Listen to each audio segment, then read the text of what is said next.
माननीय विधायक जी अपने करकमलों से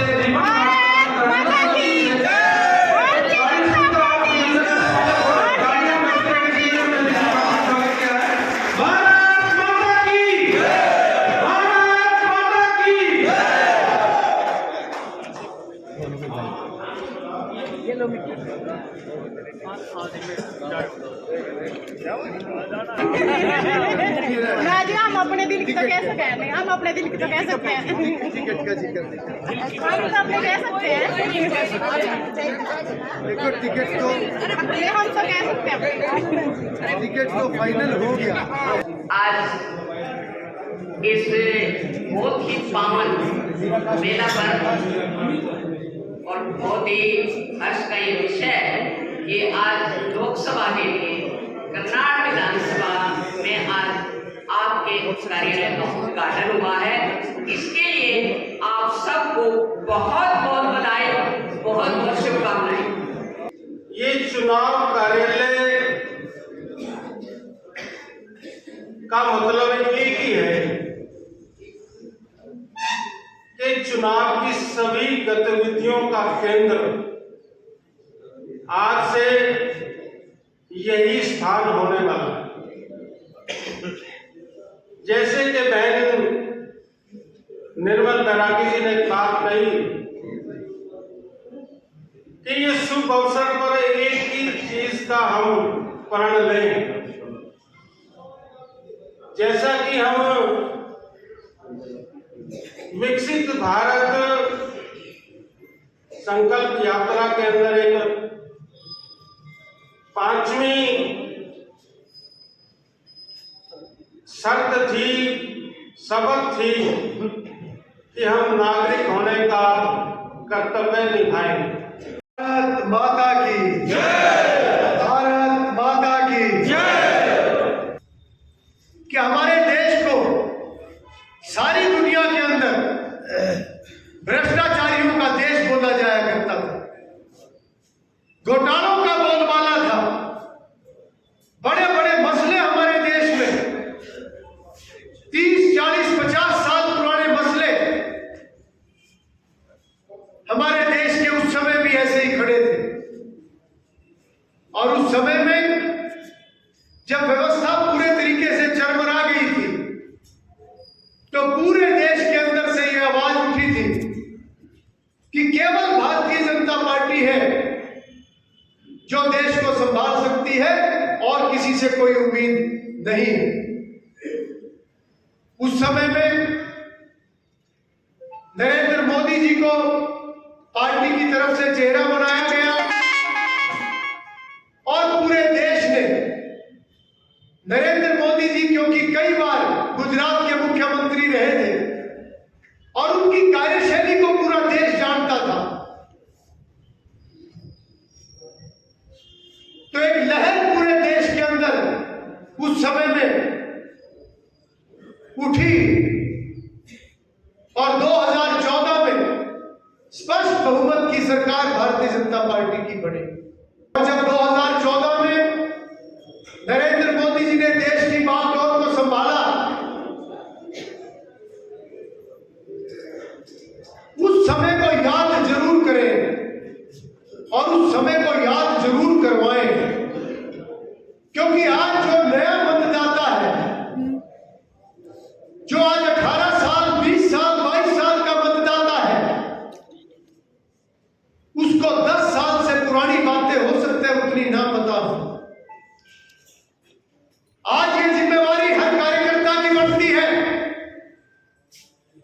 कि जनसंपर्क के नाते हम गांव-गांव के अंदर ना केवल अपनी सरकार की उपलब्धियों के बारे में चर्चा करें, बल्कि हम उन पुरानी बातों को भी याद दिलाने का काम करें कि जब 2014 में नरेंद्र मोदी जी देश के प्रधानमंत्री बने थे तो उससे पहले का जो 10 साल का शासनकाल कांग्रेस पार्टी का था या उससे पहले विपक्ष की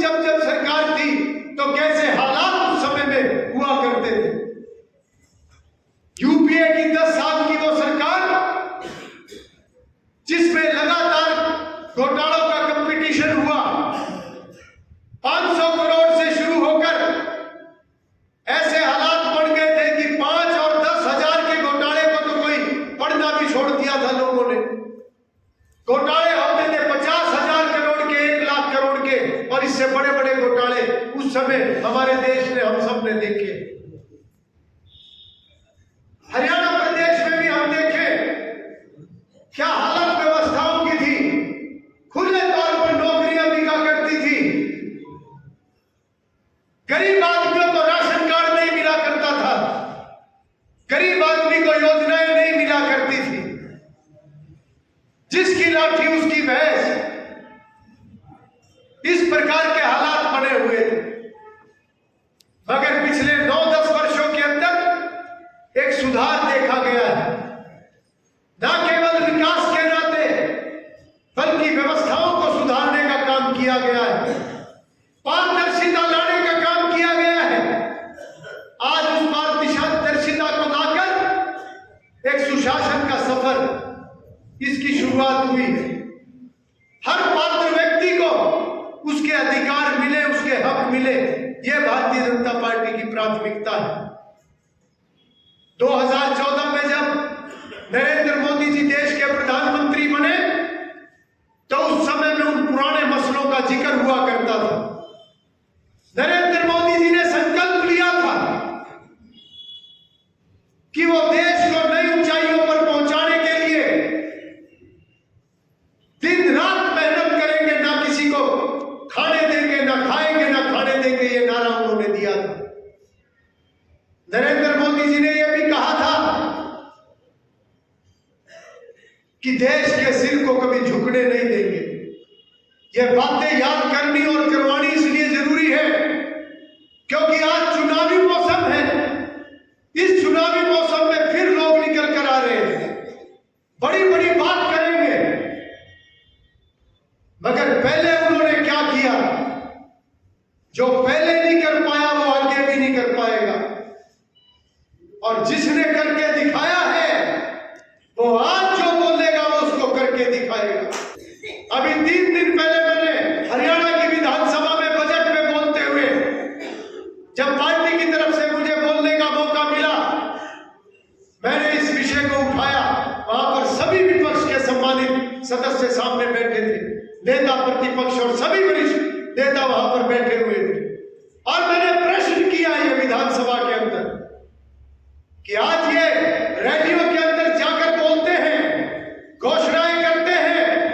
मैंने होनल की 11 फरवरी की रैली का जिक्र भी किया और मैंने कहा कि इन नेताओं ने वहां पर यह बयान दिया कि उनकी सरकार बनेगी तो 6-7 हजार रुपए ये पेंशन देने का काम करेंगे। कहां से देंगे? क्या बजट का फॉर्मूला है? बिजली माफ करने की बात करते हैं, 300 यूनिट बिजली माफ करेंगे। मैंने सवाल किया विधानसभा के अंदर, कहां से बिजली माफ करेंगे? और मैंने यह प्रश्न किया कि सबसे पहले ये याद करें अपने शासनकाल को, जब इनकी सरकार थी नौकरियां बिका करती थी। ये याद करें अपने समय को, जब इनकी सरकार थी तो बिजली का महकमा 30,000 करोड़ के घाटे के अंदर था। गांव में बिजली नहीं आया करती थी और गर्मियों के मौसम में सारी रात बच्चों के रोने की आवाज आया करती थी। ये याद करें उस दिन को, और ये याद करें अपने 10 साल के उस शासनकाल को, जब इन्होंने 10 साल के अंदर केवल 500 रुपए पेंशन बढ़ाने का काम किया था। हमारी सरकार ने आज 2,000 रुपए 2 साल के अंदर बढ़ाने का काम किया। कोई जवाब नहीं था और कोई जवाब है भी नहीं। विधानसभा के अंदर ये बहाना बना के भागने का काम करते हैं, वॉकआउट करने का काम करते हैं, क्योंकि रिकॉर्ड के ऊपर सच्चाई बोलनी पड़ती है और वो सच्चाई बोलने का इनके अंदर दम नहीं। इसी प्रकार से जब 2014 में नरेंद्र मोदी जी देश के प्रधानमंत्री बने, उसके बाद चाहे धारा 370 हटाने की बात है, चाहे राम मंदिर बनाने की बात है, चाहे सीएए लाने की बात है, और चाहे प्रधानमंत्री नरेंद्र मोदी जी के नेतृत्व में चंद्रयान की सफलता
सस्ता राशन, मुफ्त राशन, गरीब परिवार की बेटियों की मुफ्त शिक्षा, कॉलेज तक की दयालु योजना, किसानों की बात करें तो 14 फसलें एमएसपी के ऊपर, ये सब भारतीय जनता पार्टी ने करके दिखाया है। मैं अपनी बात को ज्यादा लंबा ना करते हुए, क्योंकि शायद लाइव कार्यक्रम शुरू हो चुका है, मैं तो केवल इतना कहूंगा कि आज लोकसभा चुनाव का कार्यालय, इसका सभी 90 विधानसभाओं में आज उद्घाटन होगा। गरोडा के अंदर भी आज हमारा ये कार्यालय खुलेगा और आने वाले 2-3 दिनों के अंदर इसकी एक व्यवस्था पूरी बना दी जाएगी कि कौन कार्यालय में बैठेगा और किस प्रकार से जैसे जैसे आने वाले दिनों में गतिविधियां बढ़ेगी, वैसे वैसे यहाँ का जो कार्यालय है इसका संचालन भी इसी तरीके से चलेगा।